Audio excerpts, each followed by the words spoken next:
dia especialíssimo por ser o aniversário do tio Evandro. Também é especial por estarmos aqui reunidos em função de um objetivo comum, não é verdade? O objetivo é a aprovação no concurso do MPU, a aprovação de vocês, óbvio. Mas esse objetivo também é o nosso, de nós professores que estamos aqui com vocês, partilhando o conhecimento, na verdade não só transferindo, não só repassando, porque a gente aprende muitíssimo com vocês também em todas essas experiências. Tranquilo? Mas vamos ao que interessa, então. Ética no serviço público, ética 1 para nós, já que o professor Facchini veio falando sobre a segunda parte do conteúdo da ética no serviço público, que cai então, que aparece lá no nosso edital do MPU, beleza? Então nós vamos tratar da chamada ética 1, a ética geral, o decreto 1171, beleza?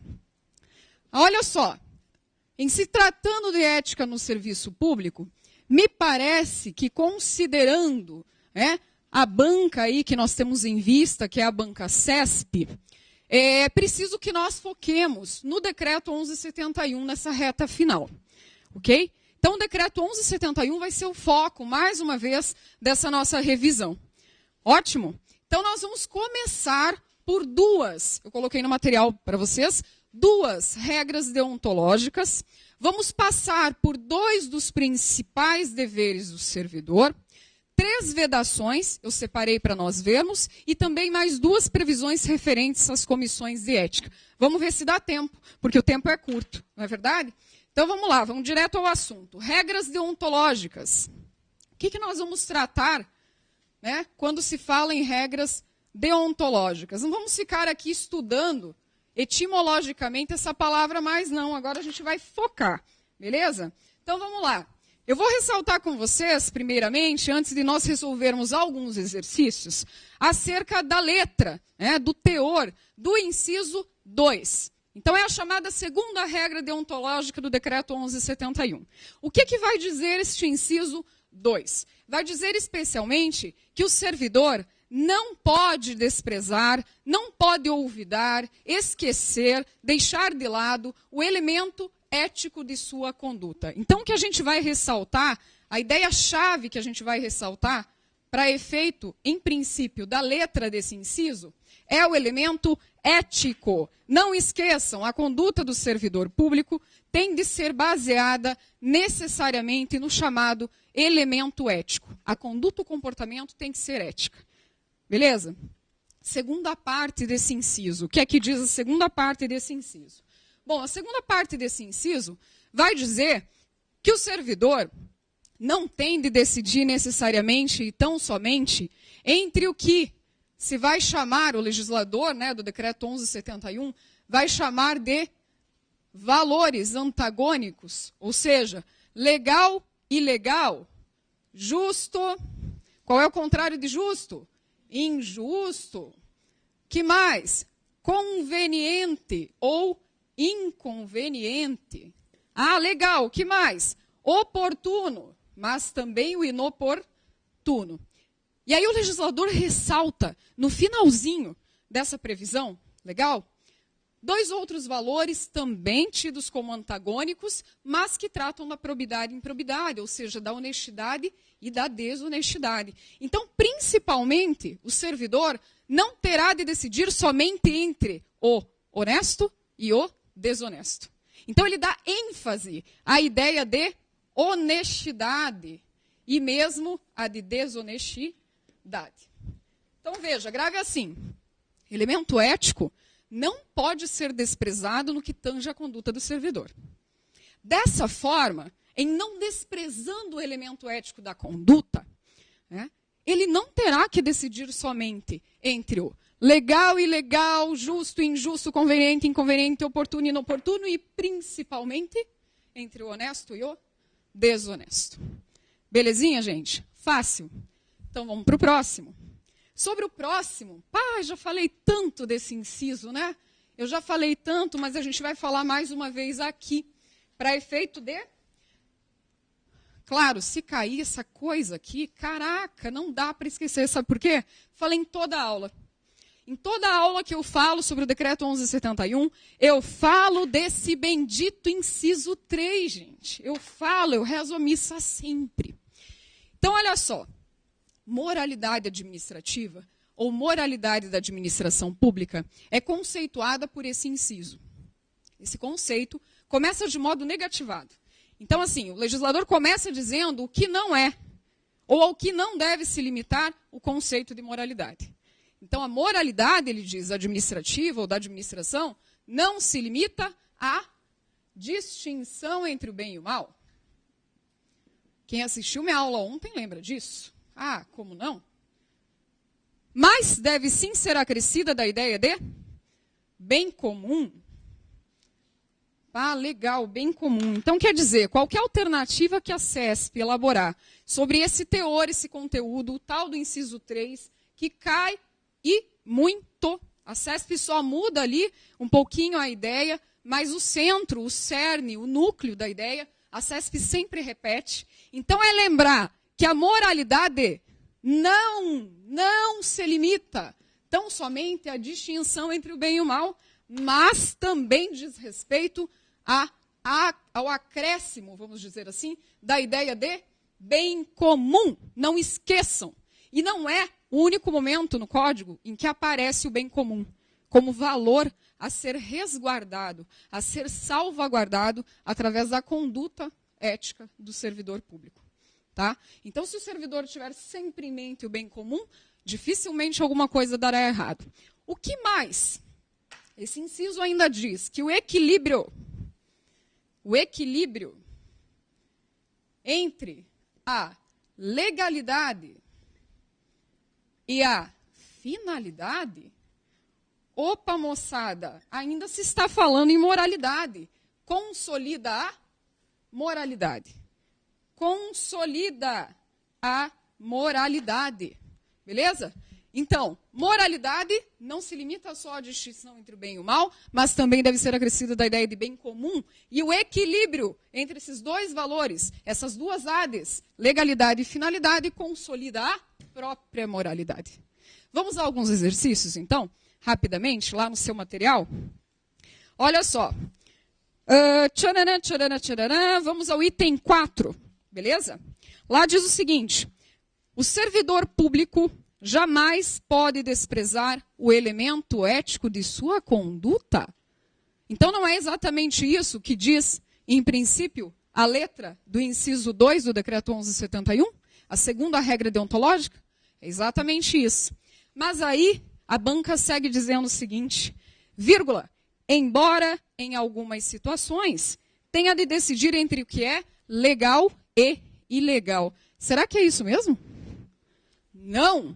O inciso 2 diz, o servidor não terá que decidir somente entre o legal e o ilegal, mas ele deve considerar todos esses valores. O valor positivo e o negativo para efeito de orientar a sua conduta. Então, saber discernir entre o legal e o ilegal é apenas um dos discernimentos que são pedidos para com relação à conduta do servidor. Mas não é o único. Ok? Então, quando o item limita, quando ele diz, embora em algumas situações tenha de decidir, quando o inciso diz, o servidor não terá que decidir somente entre o legal e o ilegal, a gente tem que considerar esse item errado. Não dá realmente para forçar a barra aqui e considerá-lo certo. Então, item 4 errado.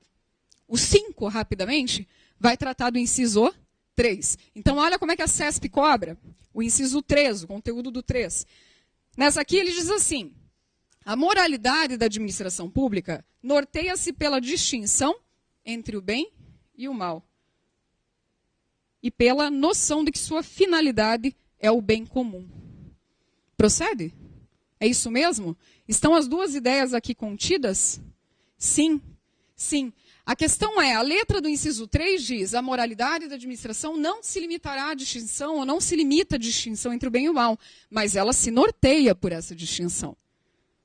Agora, não só, mas deve ser também acrescida da finalidade da moralidade da administração, que é o bem comum. Então, esse item está certíssimo. Item 5, certo, com base na letra do inciso 3. Beleza, gente? Então, nós vamos seguir agora para falar um pouquinho sobre dois dos deveres, dois dos vários deveres fundamentais do servidor público. Quais são esses deveres que eu quero ressaltar com vocês? Em especial, os da previsão. Vamos colocar aqui, principais deveres do servidor. Uma das alíneas, já que nós temos os deveres no inciso 14 do nosso decreto 1171, uma das alíneas é a H, que eu quero ressaltar mais uma vez. Fiz isso em aula, ressalto de novo, tá? E a gente vai falar também de um outro dever que, pelo que eu me recordo, eu não comentei em aula ordinária, mas a gente vai comentar aqui na revisão. Então, eu vou passar rapidamente pelo conteúdo aqui da linha H e a gente vai seguir para a próxima. Respeito, ter respeito à hierarquia. É a regra, então? A hierarquia. É a regra que eu quero ressaltar como sendo a regra geral contida, então, aqui na linha H. Respeito à hierarquia. Regra geral, que comporta exceção. Qual é a exceção? É o direito que se tem, ou que tem o servidor, de representar, quando ele estiver diante de uma situação aética, amoral. Ou seja, ele deve ter respeito ao seu superior hierárquico, mas ele não deve esquecer de que, se ele vislumbrar algo que vai contra a ética, que comprometa a ética, é dever dele representar essa situação, denunciar essa situação perante a comissão de ética respectiva, do respectivo órgão, da respectiva entidade a qual ele pertence. Ok? Então, o servidor não pode simplesmente respeitar toda e qualquer ordem do seu superior hierárquico. Ele vai respeitar as ordens manifestamente legais, manifestamente éticas, manifestamente morais. Mas fugiu da legalidade, fugiu da moralidade, fugiu do que é ético, o servidor já não tem mais o compromisso, já não tem mais o comprometimento ético de respeitar o seu superior hierárquico, ou a ordem que dele emanar. Ok? Aí ele deve o quê? Representar. Essa é a exceção. Regra geral, respeito ao superior hierárquico, respeito à hierarquia. Porém, se da hierarquia, se desse superior emanar regra ilegal, ok? O servidor não deverá obedecê-la. Pelo contrário, ele deverá evitar a conduta e adotar, obviamente, o comportamento que dele se espera. Qual é esse comportamento? Denúncia da conduta. Denúncia perante as comissões de ética próprias. Tranquilinho? Outro dever fundamental, ou dever principal que eu quero ressaltar, é o previsto na alínea V. Que dever é esse que a CESP já cobrou e pode cobrar de novo? Bom, todos os servidores públicos têm o dever tanto de divulgar, quanto de informar sobre a existência do Código de Ética. Então, divulgar e informar são duas ações que se espera como deveres do servidor público. Divulgar e informar sobre o quê? O chamado Código de Ética do servidor público. Mais do que isso, o servidor deve estimular o cumprimento integral deste diploma legal ético. Então, divulgar, informar, mas também estimular o seu cumprimento. Estimular o seu cumprimento. Então, qualquer conduta do servidor nesse sentido, gente, assinala, está certo. Joia? Então, não é só o cumprimento. Percebam que não é só cumprir as normas éticas constantes do Decreto 1171, mas também é divulgar as normas éticas, orientar colegas, falar sobre o código, dar notícia da existência do código. Viu? Você já deu uma olhada no código? Você viu o que prevê o código? Você viu que a gente pode fazer isso, mas não pode fazer aquilo? Entende? Então, isso também é, vejam, não faculdade, mas dever do servidor público. Beleza? Então, vamos aos itens agora, para a gente verificar como é que a CESP cobra esses deveres. Olha lá, item 6 diz o seguinte, do seu material. O servidor público que, ao constatar falta ética de seu colega de trabalho, deixe de representar contra a referida pessoa, não deverá ser apenado, diz o item, pois a delação no serviço público tem caráter discricionário. Opa, vamos analisar isso aqui em partes? Vamos lá, vamos por partes. Diz lá, então, que o servidor, uma vez constatado por ele que o colega de trabalho cometeu infração ética, cometeu uma falta ética, diz o item que deixe, então, de representar esse colega, mesmo tendo constatado essa falta, não deverá ser apenado. Ou seja, não deverá sofrer punição, não deverá sofrer qualquer consequência ou sanção em função da conduta que ele adotou, qual seja a de não representar a falta ética do colega. Isso está certo? Óbvio que não. Óbvio que não. Por quê? Porque com base no dever que nós acabamos de ver, a linha H do inciso 14 é dever do servidor representar contra qualquer comprometimento indevido da estrutura em que se funda o poder do Estado. Ok? Então, constatou a falta ética, se ele deixar de representar, ele comete infração ética também, e não só o colega. Beleza? Então, o item aqui está errado. Beleza? Vamos para o 7. O 7 também vai tratar de um dever. Qual dos deveres? O que eu acabo de frisar aqui, de fundamentar, que é o constante da linha V. O item 7 diz o seguinte, olha lá. Estimular a observância do Código de Ética do serviço público é um dever de todo e qualquer servidor público. É isso mesmo? Pô, foi isso mesmo que nós vimos. Todo servidor público, seja na sua categoria, no seu grupo, seja com relação a qualquer outro servidor, deverá sim se ocupar não só da sua atividade funcional, mas também de informar, de divulgar ou mesmo de estimular o cumprimento das normas éticas constantes do Código. Tranquilo? Então, olha só, olha como as questões, se vocês perceberem, vão bem de encontro ao que estabelece o Código de Ética. Então, não tem muito segredo. Não tem muito segredo. Leu o código, resolveu questão, porque resolver questão é que faz com que nós frisemos, é que faz com que nós memorizemos pela repetição o conteúdo desses itens, dessas alíneas. A leitura integral do código é besteira. Falei isso ontem em sala. É besteira pegar o código na íntegra e ficar lendo e achar que você está se preparando para a prova. Esqueça o decreto. Esqueça a letra, não vai ler na íntegra não, pega a questão para resolver. Se precisar lembrar de alguma disposição do código, aí você para a resolução da questão, vai para a letra do código, consulta, reflete a letra e daí volta para resolver o item. Beleza, gente? Não percam tempo, por favor, nessa reta final, né? Vamos às vedações mais importantes, rapidamente. Quanto tempo eu tenho ainda, por favor? Vedações. Vamos lá, não falta muito. O que são vedações ao servidor público? São as ditas proibições. Proibições. E elas constam lá do inciso 15 do Decreto 1171. 15 do Decreto 1171. Vou ressaltar com vocês o conteúdo de 3 alíneas, tá? A primeira delas, a alínea J. A segunda, a alínea L. E, por fim, a alínea P. Então, nessas 3 alíneas, nós temos 3 vedações ao servidor público. Na primeira, na alínea J, que tipo de vedação ou proibição ao servidor público nós temos?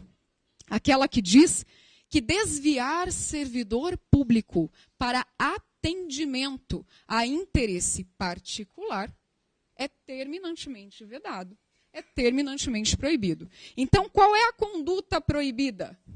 A conduta proibida é o desviar. Desviar, obviamente que servidor público.